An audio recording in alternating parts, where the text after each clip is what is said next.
England 5, Latvia 0. We qualify for the World Cup in style. Unbeaten, no goals conceded, 18 goals scored. Absolutely perfect, 100% win rate for Thomas Tuchel as the England manager in competitive games. Just that one smudge, really, in the defeat to Senegal. I think it was Senegal a few games ago. England purring, England easy tonight. England doing it in style. We're talking Portugal as well. They conceded a last-minute equalizer. Liverpool Soboslai with that. I think Roberto Martinez made some horrendous decisions with his substitutions in that game that made, to me personally, made absolutely no sense when the game was in the balance. And you could clearly see the whole game Hungary were in with a chance, in with an opportunity. They were always there or thereabouts. But I felt taking Bruno Fernandes off. I felt taking off Neves was for me, I thought it was silly. I kind of get 40-year-old Cristiano Ronaldo coming off the football pitch. Even Nuno Mendes coming off for Tavares. That's where the goal came down that side. But we're going to talk about that on the show as well. But hit the like button for us, please. Make sure you are subscribing. Get those bell notification buttons turned on as well. Tonight on the Full Fan Highlight Show, international edition. You know, we like to cover the international games. We have done for 4 or 5 years now upon the Football Terrace. But look, tonight, from an England perspective and point of view, which is where we're going to start, just again, I'm very happy with it. Very, very happy, very professional. And we made it very, very easy. And if I go back 3 or 4 international windows ago, I was frustrated. I was annoyed. I was watching us play and it wasn't really clicking. Even against teams that are much lower ranked than we are, teams that we should be scoring 2 or 3 goals against. We looked a bit clunky. We looked a little bit like we were struggling. We were struggling to break down teams in a low block. We didn't really have much cohesion. Clearly some different tactics, some different approaches from Thomas Tuchel. He's also been very much the disciplinarian that we need, but one that's taken over a very good culture. England's culture is very good at the moment. The behaviors, we heard Rio Ferdinand and Steven Gerrard talk about how bad the England culture used to be with, you know, Man United players not talking to Liverpool players, and that went on and on. You know, Arsenal players not talking to Tottenham players, and Arsenal and United players not talking when we were in title races, etc. And that went on for years. That's kind of gone, and it's an England squad, an England setup that wants to win, that wants to play hard. But what they needed after Southgate was very much somebody that was of another level, and that is Thomas Tuchel. And I love what he's done. I kind of like the comments about Jude Bellingham. Jude Bellingham's not guaranteed a place in this team. There's this element of we're going to pick the best players that make the team best. We're not going to pick the best players because of name, reputation, maybe even on technical ability, maybe even Elliot Anderson. Is he better than Jude Bellingham? People have a debate about that, but it's about what makes England better. And the last 2 international windows, you've just started to see England just started to see England look like a team that will be, in my opinion, dangerous at the World Cup. An England side that is so stacked in talent when you consider that Palmer's not there, Jude Bellingham isn't there. I'm going to be forgetting people's names in a few moments, but there's Jack Grealish could get back into this squad. There are lots of very talented players who I think could help the team and could help the squad. But overall, England looking great. Harry Kane looking great. And he was a player that a year ago at the Euros, I was looking at and saying, do we need to move on from him? Do we have to try somebody else? But it's just taken so far, look, and we'll reassess it as and when things go wrong or get better.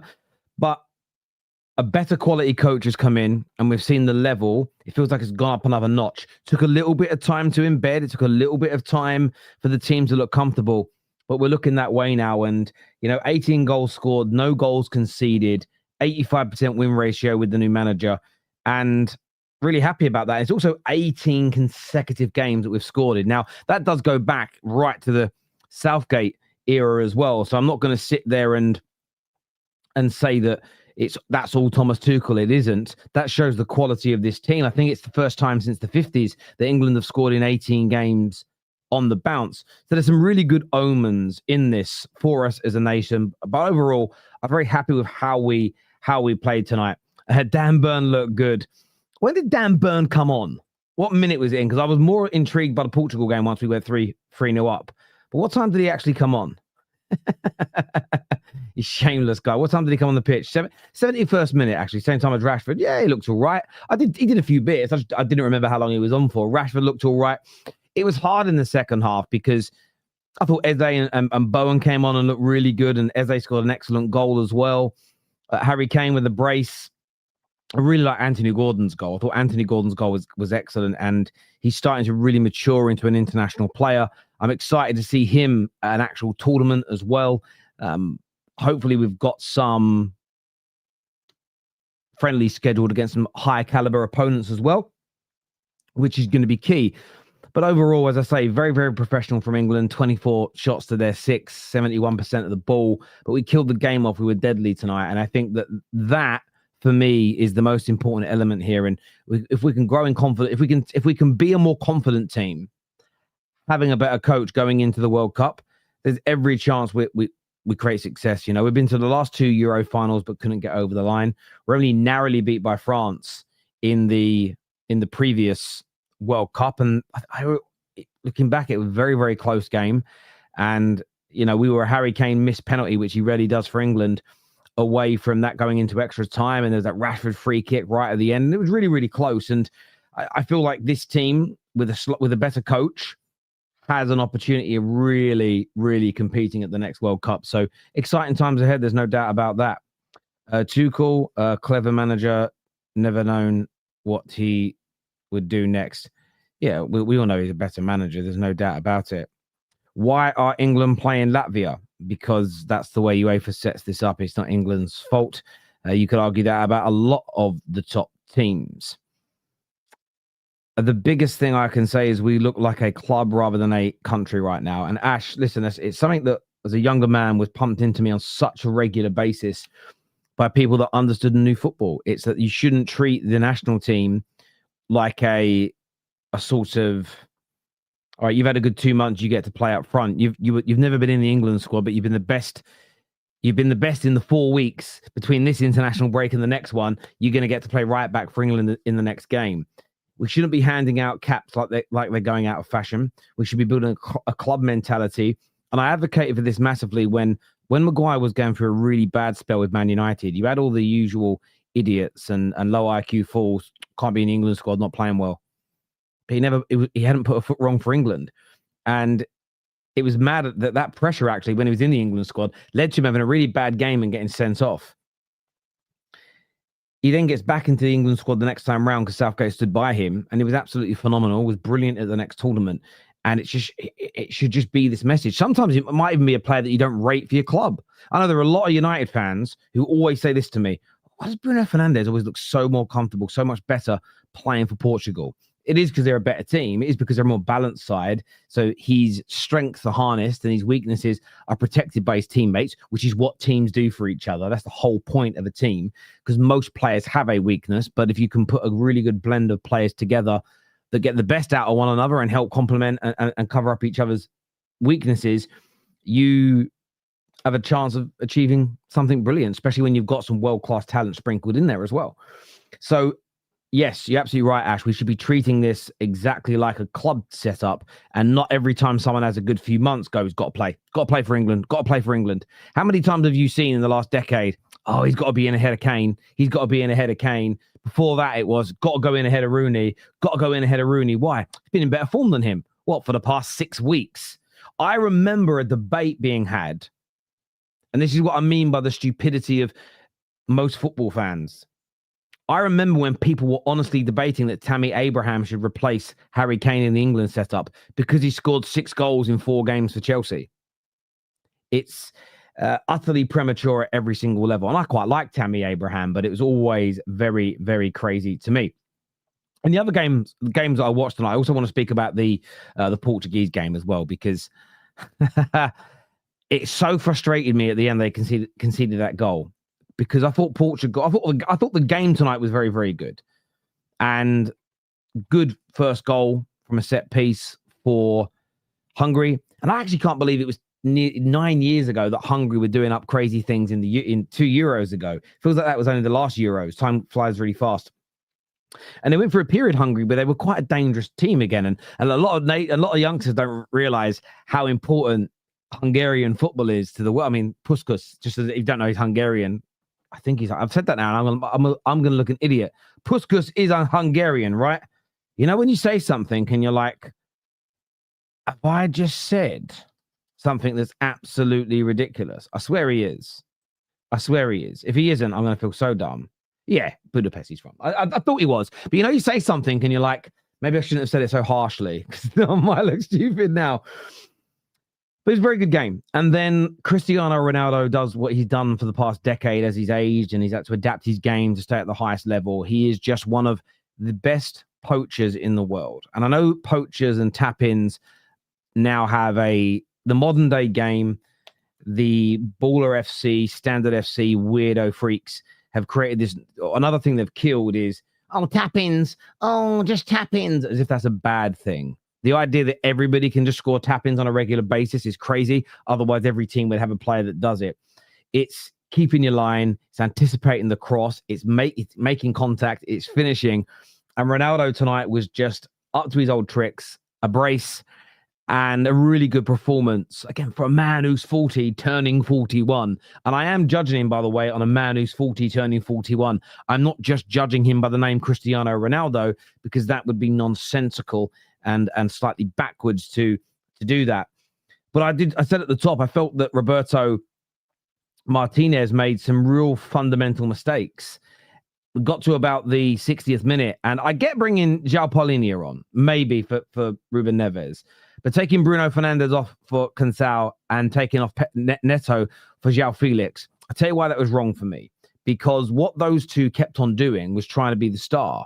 Cut inside and shoot, trying to be the star. Where actually there was times where they could have kept possession, or they could have laid the ball in for Ronaldo, who was on a hat-trick, or they could have just kept on recycling the ball, tired the legs of Hungary. But those lads, they're good players, but they were just looking for that spectacular moment. And then on the 79th minute, another huge mistake. I get taking Ronaldo off because of his age. Unless he's injured, and I've not seen the update or news on that, Nuno Mendes, best left back in the world, coming off for Nuno Tavares. I mean, the downgrade is ridiculous. It's honestly ridiculous. I don't know if I've seen a worse downgrade in my life. Genuinely. I can't think of one. You tell me some bad downgrades in the comment section, and I'll tell you if it's as bad as this nonsense. But they did that, and you could just feel it coming. You could genuinely feel that pressure coming, and it was the first time in the whole game from those substitutions onwards where Hungary suddenly had almost equal amount of the ball. They suddenly had more shots in that last 20 minutes of the game, almost the same amount of ball, and they had more shots. The whole rest of the game, the ball was vastly dominated by Portugal. If we actually look at the actual numbers here, 70% to 30%, where it went to 51 to 49%, and almost double the shots in that same period. It was a catastrophic mistake from the manager tonight. Made the wrong substitutions. And look, they're going to qualify for the World Cup. I think everybody kind of knows that. But they've got to go away to Ireland, which is going to be raucous after they picked up a win tonight. And I just felt he made some really, really big mistakes that I think have to be called out here. You know, I don't watch quite a lot of Portugal, to be fair. Obviously, I watch all of England's games. I was watching Spain tonight as well. I'm going to speak about them in a moment. But that just frustrated the living daylights out of me that he did it. It was just annoying. My club's England players can be rested from now. Yeah, I bet Arsenal fans are very, very happy to see Saka and Rice come off early in the game. I agree. Low key here says England fans are like Arsenal fans. Here comes we're going to win the World Cup quotes after being bang average, beating bang average teams throughout this whole qualification stage. Yeah, look, some England fans will do that. Some won't. They're allowed to. I'll challenge them. My view is keep our feet firmly on the ground, but we have a chance of winning. If you actually look at from 2018 until now, World Cup semi-finalist, World Cup quarter-finalist, only knocked out by a very good French team who got to the final of that World Cup, and it was a very close game. Been to the last two finals of the last two Euros. Now, I know that Standards FC will say, but you didn't win it, so it means nothing. But this isn't true.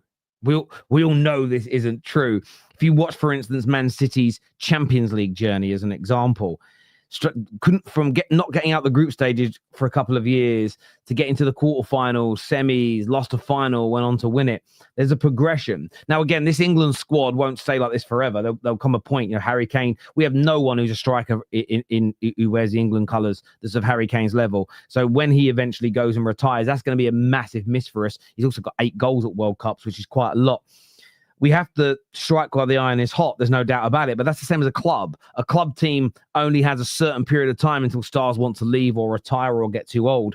So you've got to strike while the iron is hot. But do England have a chance, low-key? They do. And I know that upsets a lot of Anglophobes. But it's true. Like I'm one of these people. I don't like the flag shaggers, but I don't like the Anglophobes either. I think they're both pricks. Like, if I'm being honest with you, mate, I really do. Just happy that Nigeria won. Okay, big up Nigeria. I saw South Africa actually qualified for the first World Cup since 2010, and I've got a little soft spot for this part of Africa. But the Cape Verde, I've been to the Cape Verde Islands. Cape Verde have also qualified for the World Cup for the first time as well. So congratulations to them, because they did very, very well and thoroughly deserved it. Now I want to speak about something else, because there's something else I saw tonight that sort of shocked me a little bit, and Mikel Merino is a joke. Mikel Merino is a freak. Merino is, I don't know what he is. A brace tonight for Spain, arguably the best team in the world. Some will still say that it's Argentina. Some will say it's Spain. It's one of those two, in my personal opinion. France have a shout, but a brace for them tonight. I think I wrote this down. 15 goals since February. And it's really quite funny because I didn't know much about Mikel Merino until ever before he was an Arsenal player, actually, but it was at the Euros, and I hadn't heard too much of him. I kind of heard the name around, and I saw him score that winning goal for Spain. And when we were out in Germany and we were speaking to some of the Spaniards who just said, he's kind of blossomed a little later in life, but they looked at him as a sort of a bit of a, he can pick up a goal here and there. He can be decisive for you. Isn't the best technically. It's only the last 5 years that he's been in the Spain squad, but a little bit of a late blossomer, late bloomer in that regard. And I remember when Arsenal signed him, and a lot of people, and they still people talk about him like he's a really bad DM. He's not really a DM. You are right when people say, he's not going to be Zubamendi. He's not going to be Pedri. He's not going to be Vitinha. No, he isn't that type of midfielder at all. And I'm about to say this, and I mean this with the utmost praise imaginable. He's a little bit more like a Scott McTominay. Decent on the ball, decent defensively, very good engine, but he has this knack. He has this ability to score goals. And he's been playing for Spain for 5 years. And he has 7 goals. 5 have come in 2025. And maybe this happened when I was younger, but I just wasn't. I watched football, but what a lot of the younger people have got to remember is that we didn't add websites that had all the stats on it.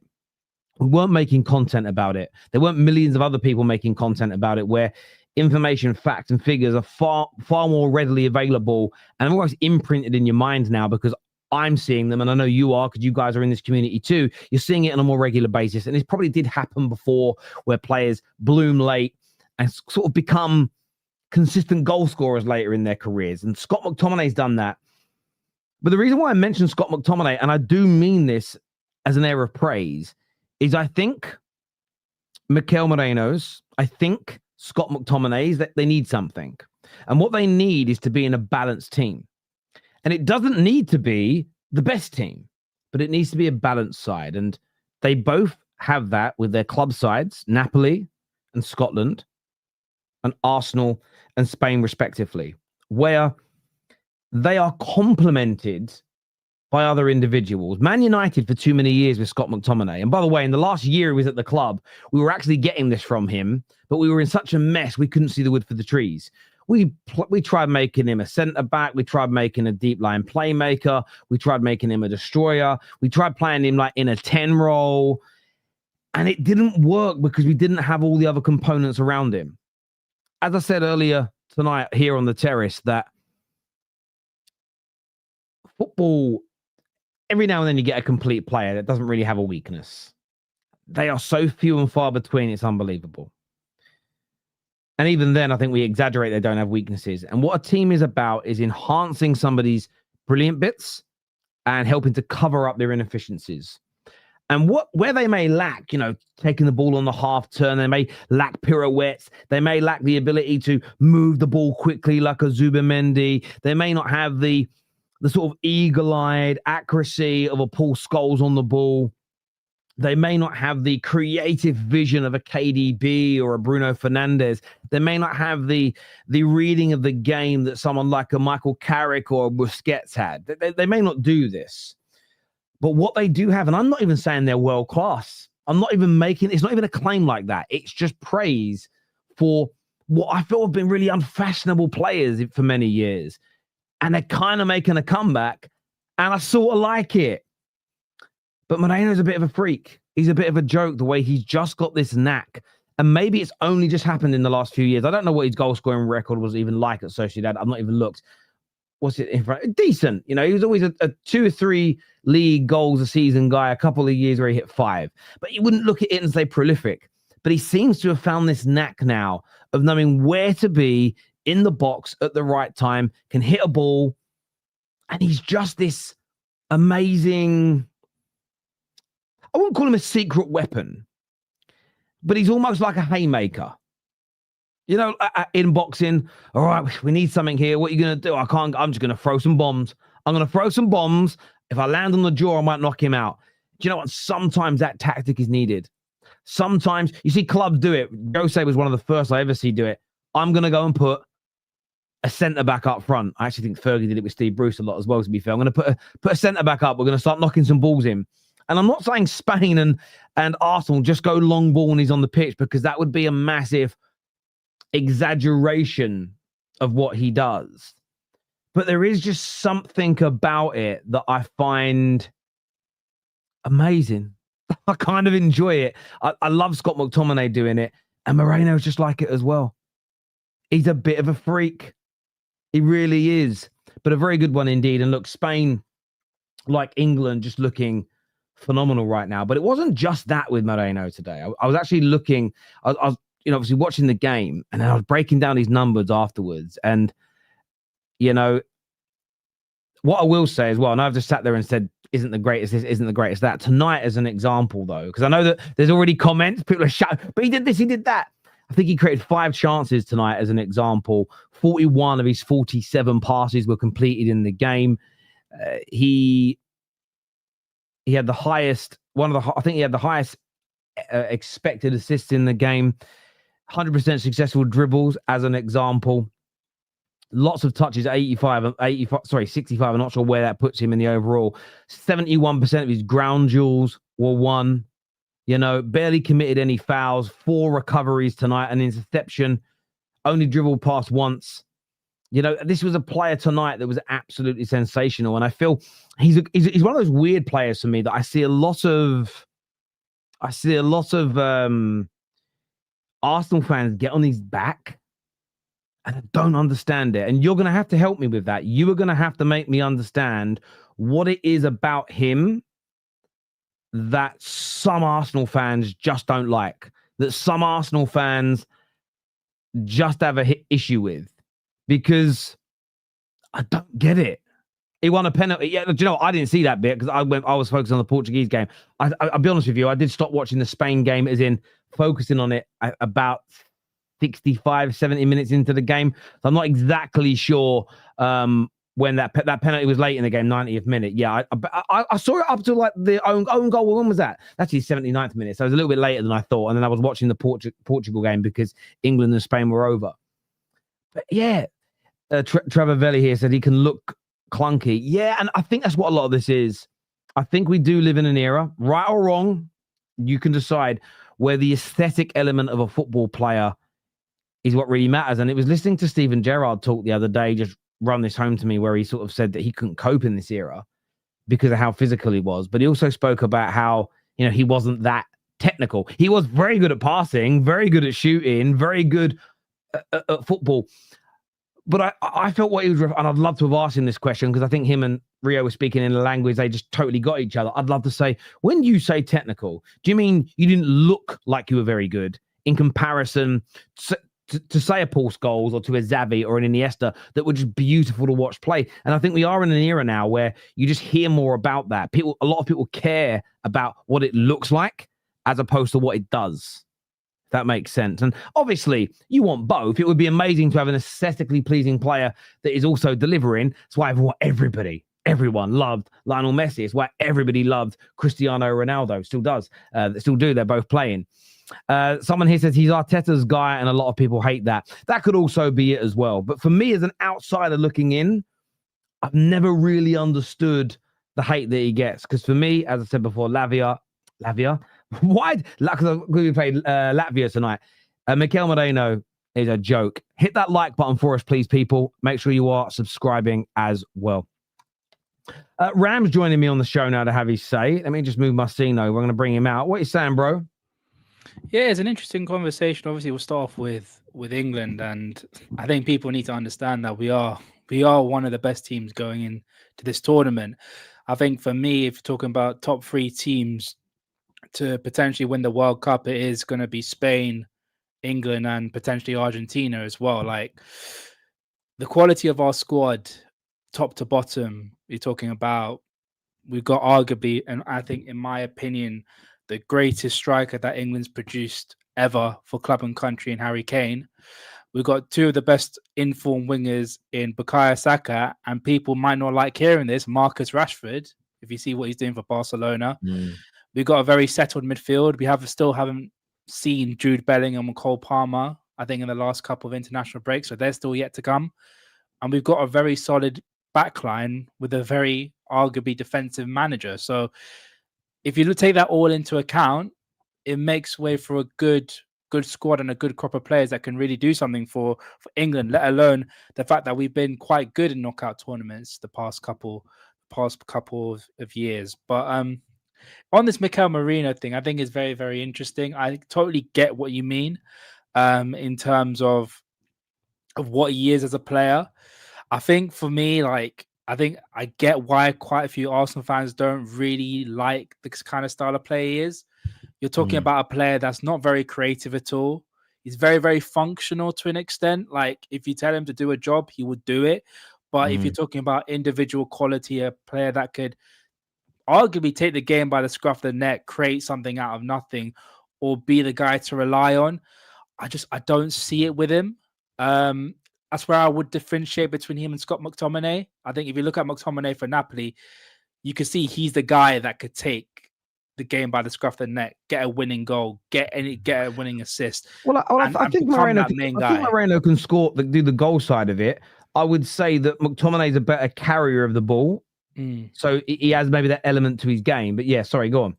No. I understand that, but I think it's something that I think Arsenal fans are crying for when it comes to that midfield, is that creativity, the individual brilliance that they like to see. I think they're a bit tired of seeing functional players come in and do a job.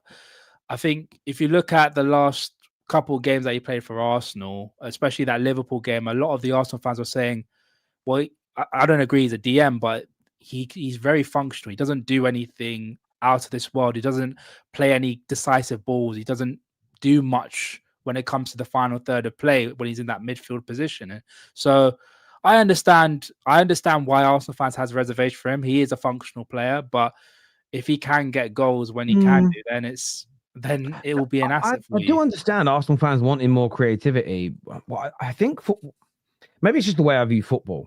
And I know a lot of the time people talk about, oh, you're defending Arsenal, you're a United fan, why are you defending Liverpool? I've had a lot of that this summer. It's just because I try my best where I can to keep it 100. And I get that Arsenal want more Ezes and more Odegaards, but you need that balance of player. And there are times where you need functionality, where you need that robustness, because you might need something different in a game. And having that dichotomy in your squad is so key. And I think about Liverpool's midfield under Jurgen Klopp, and even your midfield last season. I would call Liverpool's midfield last season. Now, your players can play, but I would say you are more functional than you were technical last year. If you look at Gravenberch, Szoboszlai, McAllister, you look at the midfield of Fabinho, Wijnaldum, Henderson, the two that have won you Premier League titles. I would say if the middle point's balanced and then you've got functional one end, functional is like more physical, more robust. The other end is more technical. I would say you're more towards the functional side, if that makes sense. And your technical ability was in there. Your technical ability was your fullbacks. They were more technical. Fabinho was a technical one, but then that's why it complemented and worked so well. I think that you have to get that balance right. Sometimes you can do great recruitment. So Nuno Mendes as a fullback, he's both functional, technical, athletic, and he's got great technical ability on the ball, if that makes sense. Sometimes you can get all of it in one caboodle. Sometimes, though, you've got to go, right, we've got a couple of techie guys here. We need to add some robustness. We need to add some functionality in and everything else. But yeah, I've never quite got the level of disdain that some have for him. It's always just been felt a little off to me personally. I feel it's for more the manager, because like you talk about functional midfields for Liverpool, your Wijnaldum, Hendo, Fabinho, or the midfield that we had last season. If you look at that midfield that Arsenal played out, and we talk about sort of the creativity that is needed, especially against the big teams, you're talking Zubimendi and Declan Rice, who aren't the most like creative in terms of like they'll create something out of nothing, or they have an eye for a ball, or they will take a shot from distance, that kind of thing. For me, like I said before, he is functional. He is a utility player, I think, at best. But when he comes off the bench, he can be a massive asset. And in this game, you need players that can come off the bench and make a difference. And if he can provide that for you, then he's just as good as a starter if he is coming off the bench. So, yeah. I hear that. Before I jump to Anton, I've got a few super chats here. First one says, you think Mikel Arteta coaching helped Merino in scoring? Well, look, I've seen him score. The goals he scored tonight, I see him score in the summer in the Euros. And I haven't gone back and looked at his games at Sociedad, so I can't make that claim. But he has become more clinical in the last 7, 8, 9 months. This is just a fact. He had his highest goal scoring season ever, I believe, last year, getting season. 9 goals. Yeah. He scored 6. Sorry, I said 5 earlier. Sorry, he scored 6 of his 8 goals for Spain in that same time period as well. So he has become more clinical. What I will say is this: is every part of that down to Mikel Arteta? I'm going to say no. But what I would say, if he got worse in that period, a lot of people would be saying that's all Mikel Arteta that's made him a worse player. So I think there is that element. AJ here says, spot on, Ram. He's a good squad player and never meant to be a regular starter. However, with his eye for goals, he's much better up front. But this is just my point, AJ. And maybe, again, this is more just learning to understand people. I have never been so hard. I was never that harsh on Darren Gibson at Man United. And by the way, I think Mikel Merino is better than Darren Gibson. But I was never that hard on him. I was never that hard on Jesse Lingard because I saw them as squad players. And my expectation of a squad player, my anger towards a squad player is always minimal compared to one of the main guys. What I find in the modern day game is we have a certain subsector of fans that are far more angry with a squad player than they are a star they like not delivering. And I've always... by the way, again, I get called out for this a lot, and I don't quite understand why. I think I'm very clear. You're entitled to view football that way.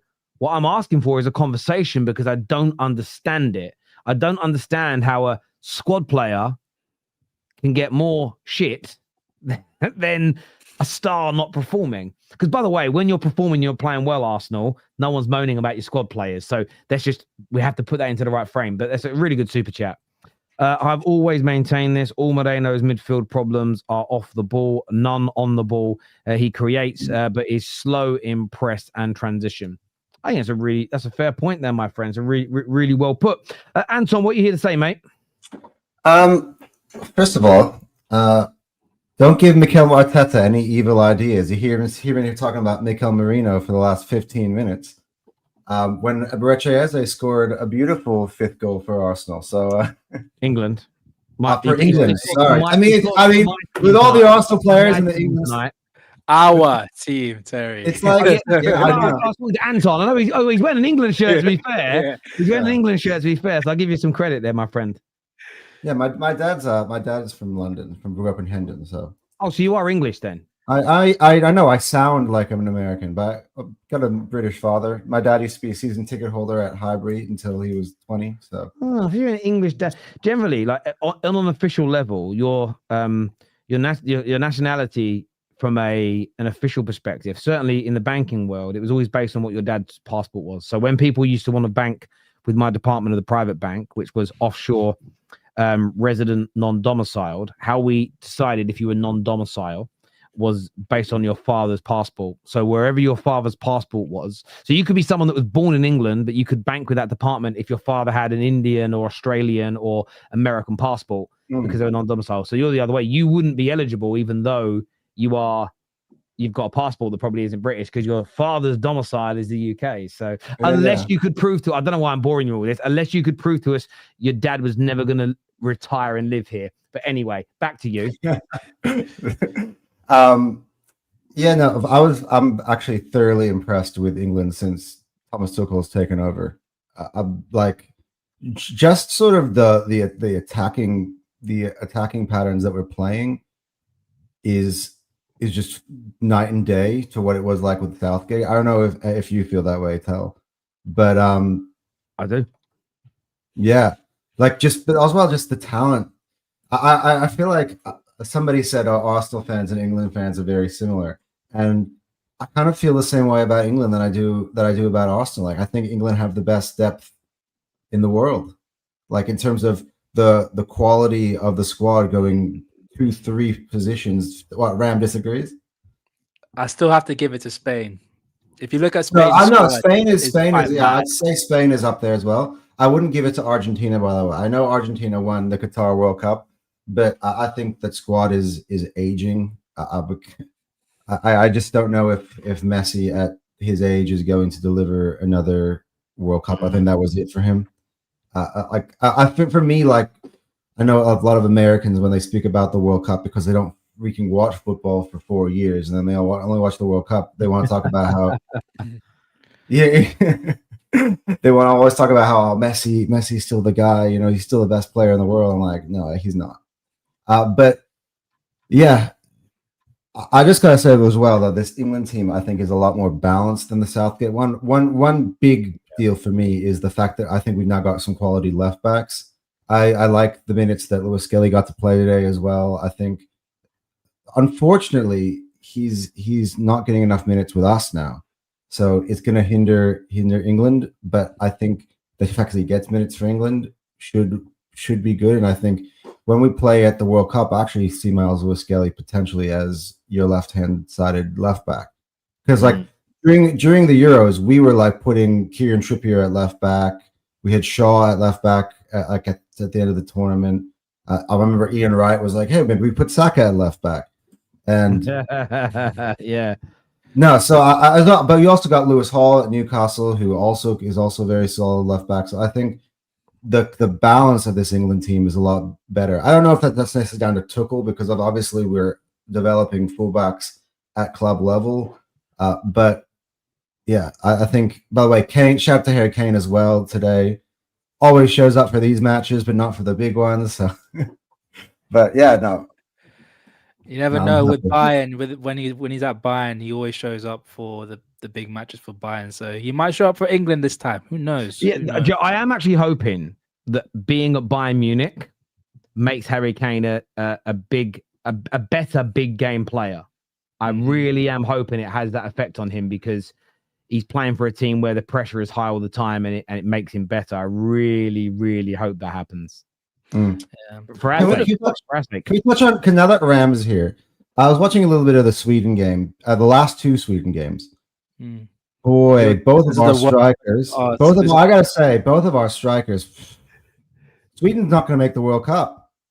No, they're not. They haven't qualified. They're last. They're last in a group with Switzerland, Slovenia, and Kosovo. So they're not. They officially can't. I feel like we're letting them get off the hook here. Like, they got two of the best strikers in the world, and they can't score past Kosovo.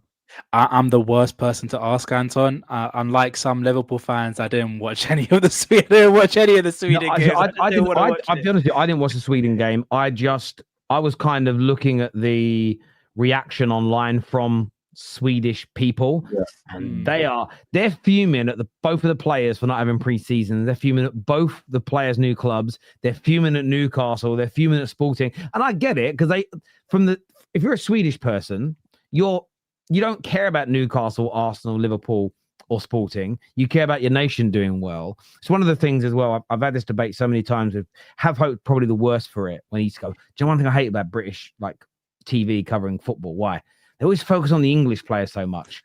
And the amount of times I've had to say to him, you do realize there's tens of millions of people, definitely millions, maybe tens of millions, maybe a couple, maybe 20 million, that watch Premier League football, watch Match of the Day, but don't support either one of the big six or a Premier League team at all.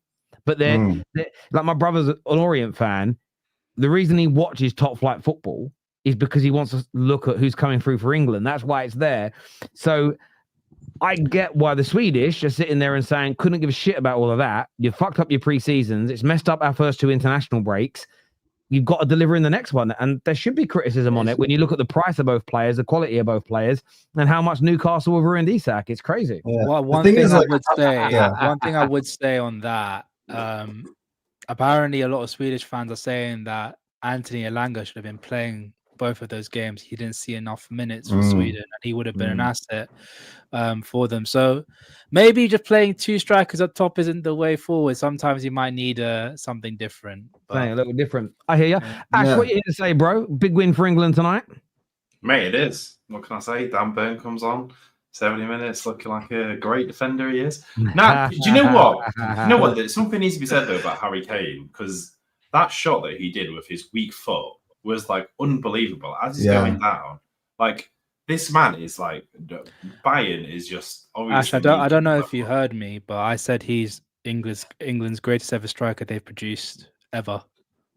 See, a minute ago, you were meant to have this debate yesterday. Hang on, Ram. I got a clue. A minute ago, you said we when it comes to England. Now you're saying they. What is it? Is it a we or they?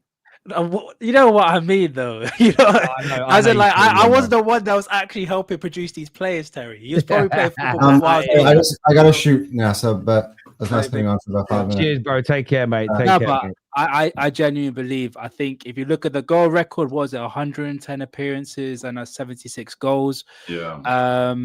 He's helped take us to back-to-back Euro finals. The only thing that's missing is actually getting a major trophy for England. But if you look at his goal records for Tottenham, the fastest ever player to get 100 goals for a single club in the 21st century, quicker than Cristiano, Lionel Messi, and R9 and people like that. So for me, he's England's greatest ever striker, in my opinion. At international level, there's an argument for that. Obviously, yeah. I mean, look, I think there is. I mean, Jimmy Greaves is going to be in that fight. So Jeff Hurst. There's obviously the important thing we need to talk about, though, is the level of competition that has been against, which you will say the likes that he has played against, the likes of San Marino and stuff. And that's I think that argument goes right across football as well, though. You even see it from a Champions League perspective. For instance, there's a lot more games now, and there's a lot more games against teams that wouldn't have been in any of the three European competitions in the 90s, in the 80s, in the 60s, and the 70s. So I do think what football needs to do. And I mean this with all I think we've really got to start, and I suppose this was always going to happen. The older football gets, I think we've got to start compartmentalizing players that it's sort of like when it comes to the goals in the European Cup. I think we should have one section for the European Cup, and we should have one section for the Champions League, and then we should probably think about creating something for the modern day version of it, even if it's just this new league phase, because now the new league phase is here. Well, there's 8 games now, plus another playoff game before the knockout stages. So you could end up in another 5-6 years where some players, oh my God, he's already caught Ruud van Nistelrooy. Yeah, but Ruud van Nistelrooy was on average playing 7-8 games a year. These guys are on average, and they're not getting any further than Ruud did, but they're playing an extra 5-6 games a year, and they're playing against weaker opposition. So I do think we have to do something as a footballing to protect the records of people from the past when people don't look into how different the rules were, the size of the competition, the amount. You go back to the European Cup in the 50s and the 60s, there was basically 4 games max you'd play, and it was straight into knockout stages. So you'd only play 1, 2, 3. You'd only play like 6-7 games max, and they were knockout games against the very best teams in Europe. Yeah, there's no way you're going to score as many goals as Ronaldo or Lewandowski. So I think those things have to be. Yeah, Terry, even before the creation of the Champions League, like the European Cup, like in the late 80s, is still the rules were if you're a champion of your nation, you're automatically qualified. If you won, you're not allowed to be a part of it. It was just literally champions alone. Yeah, now you can play in it as a player every year for 15-20 years and never win a league title where you had to. So some players that have been in it would have barely played in it if they were 20-30 years older. So I think the same for international football. I think the same for club football. I think they've got to start compartmentalizing or putting it into decades and eras and doing that, because it's starting to feel a little unfair, and there's always recency bias. And the young generation that don't care about that right now, you will in 20 years. In 20 years' time, you'll be sitting there when people are saying, oh, this guy's so much better than KDB. This guy's so much better than Messi. You're all going to do your nut. You're all going to go crazy and go, now I know what it's like to be old. But yeah, England-wise, what are you saying, Ash? Look, I think Tuchel's doing an amazing job. I think this is something that I think everyone around the country's been asking for. That was the problem with Southgate. It's the whole issue is we had such good crop of players that obviously we never could really do it against big teams, and we never looked like a club. Whereas now, what we're doing, we're actually not just shoving the best players in. I know, granted, like obviously Jude hasn't had many minutes. He's only had 116 minutes this season, so obviously there's a reason why he's not going to be pushed in. But I want my manager to be able to say, look, you need to earn your spot, which is what he's doing, and this is how we should be. Like, we need to be able to create competition. We're seeing a lot of overlaps. We're seeing great patterns of play. It's something that you would want to see at club, which is what we should be asking for at country. And that's what we need to be able to progress far in these competitions. And I know I'm not going to be like, it's coming home, because as much as I'd love to say that, it's too early for that. But it's looking very good, if I'm being honest. And all I've got to do is say is positives. I say that, but obviously this is going to sound negative to a lot of diehard England fans, but Gareth Southgate used to get us into the World Cup qualifiers similarly to what Tuchel's doing now. I think the big test and where Tuchel's actually going to earn his worth for gold is in these actual tournaments, whether he can do it within the tournament. Because like last time we qualified pretty much almost flawlessly against everybody else. Fabio Capello was also a very good qualifier. We qualified very well on the Fabio Capello. Records were being broke back then. So I do agree with you, Ram. It's about doing it in the tournament. This super chat here says, and since Merino can't lead the press and is slow in sideways movements, he can't really take the primary creator role. Merino 8, Zumendi 6, and the 10 works. But this is the thing. I'm not even saying that Arsenal fans should be sitting there and going, oh my God, we've got the greatest player in the world. Let's play him every week. I just feel like he should be utilized for his strengths, especially when you need a goal, and it'll become a really, really important asset for you. Similarly with Scott McTominay, I think you've seen his levels go up club-wise when he's gone to a slower league. I think if you put if you took Moreno and put him in Italy, you'd then see another level of football player.